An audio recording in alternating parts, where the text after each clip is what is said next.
queridos y queridas colegas e interesados. Me han sorprendido en esta noche, así que les voy a comentar sobre algo que hemos estado pensando con mis compañeros Jorge Segarra, Manuela Rodríguez y quien les habla, Johan Barreto. Y es una propuesta que articula el teatro como una herramienta en la educación para la enseñanza de las ciencias sociales. Pero, ¿qué es el teatro?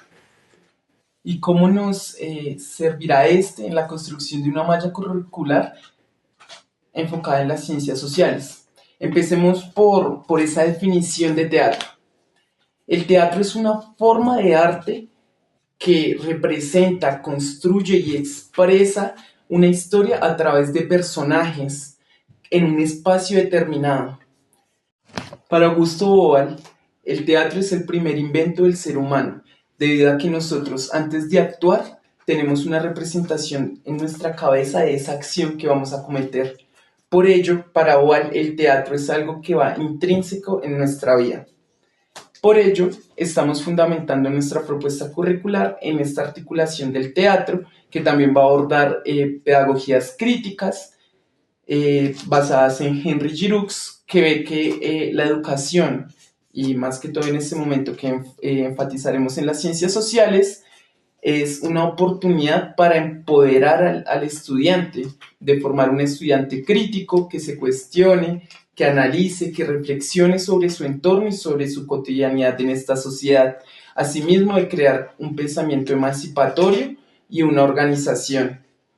Teatro del oprimido, en el cual él nos brinda unas herramientas para poder desarrollar diferentes técnicas del teatro que se acoplen a diferentes formas de enseñar, a diferentes contextos, a diferentes creaciones y configuraciones a las cuales nosotros queramos llegar. Desde las ciencias sociales lo podemos articular al tema del teatro foro, el teatro imagen, el teatro invisible, el arcoíris del deseo, el teatro legislativo o el teatro periodístico.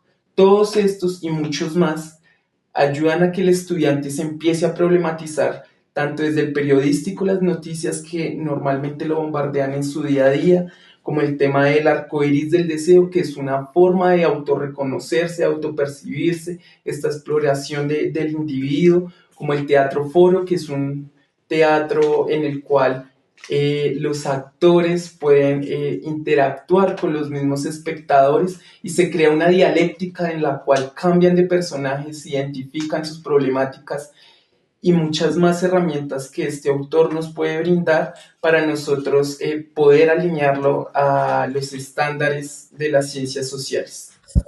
Hey, ¿qué más? ¿Todo bien?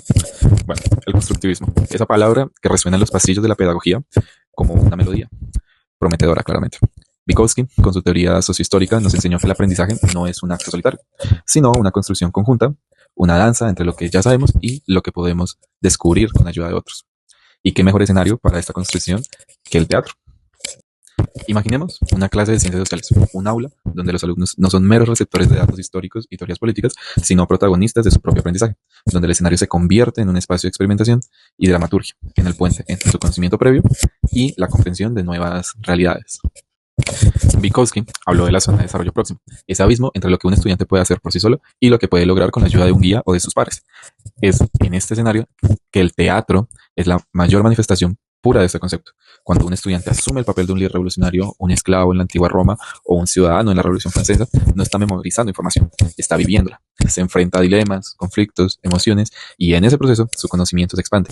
El constructivismo nos dice, según lo que podemos encontrar en el artículo publicado por el doctor en Psicología Educativa y del Desarrollo por la Universidad Nacional Autónoma de México, la UNAM, Héctor Cerezo Huerta, que el conocimiento no se recibe, sino que se construye. ¿Y cómo se construye el conocimiento? Con interacción, con diálogo, con conflicto. Exactamente como en una obra de teatro. Al encarnar diferentes personajes, los estudiantes no solo desarrollan su pensamiento crítico, sino que también aprenden a cuestionar, analizar y reinterpretar los acontecimientos sociales desde múltiples perspectivas. Porque en el teatro, como en el aprendizaje, no hay una única verdad absoluta, sino una gama de interpretaciones que enriquecen nuestra comprensión del mundo. Y así, la historia deja de ser un simple relato de fechas y nombres para convertirse en un acto de creación colectiva. Se aprende con el cuerpo, con la voz, con la emoción, se aprende haciendo, porque solo así se construye un conocimiento significativo.